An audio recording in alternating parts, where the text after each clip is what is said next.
یہ جو فیصلے کیے جا رہے ہیں یہ انتہائی کمزور ہیں، ان کی آئینی اور قانونی بالکل بھی حیثیت نہیں ہے۔ لیکن کیا ہے، جسٹس یحییٰ آفریدی صاحب نے اپنی پوائنٹ سکورنگ کرنے کے لیے اس چیز کو انہوں نے ایکسلریٹ کیا۔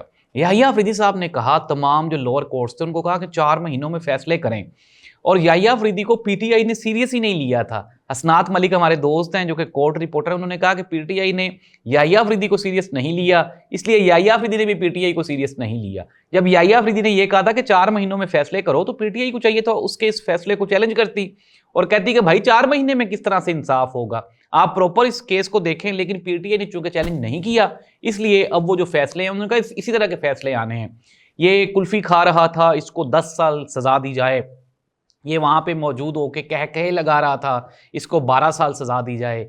اگر کسی بندے نے وہاں پہ کھڑے ہو کے تو کوئی نازیبا حرکت کر دی ہو، یعنی کہ ہم عموماً پاکستانیوں کی عادت ہے کہ وہ دیوار کی طرف رخ کر کے تو رفع حاجت بھی کر لیتے ہیں، اگر اس طرح کی کسی نے کوئی حرکت کی ہوئی تو اس کو تو میرا خیال ہے اس کی عمر قید بنتی ہے، کیونکہ اس کے اوپر آپ ڈال سکتے ہیں کہ یہ انتہائی خطرناک اقدام کر رہا تھا وہاں پہ موجود ہو کے۔ تو ناظرین، یہ پاکستان کی آئینی اور موجودہ جو قانونی صورتحال وہ آپ کے سامنے ہے۔ ریزن کیا ہے؟ ریزن ہے 5 اگست کا احتجاج۔ 5 اگست کا احتجاج پاکستان تحریک انصاف کہتی ہے ہر حال میں ہوگا۔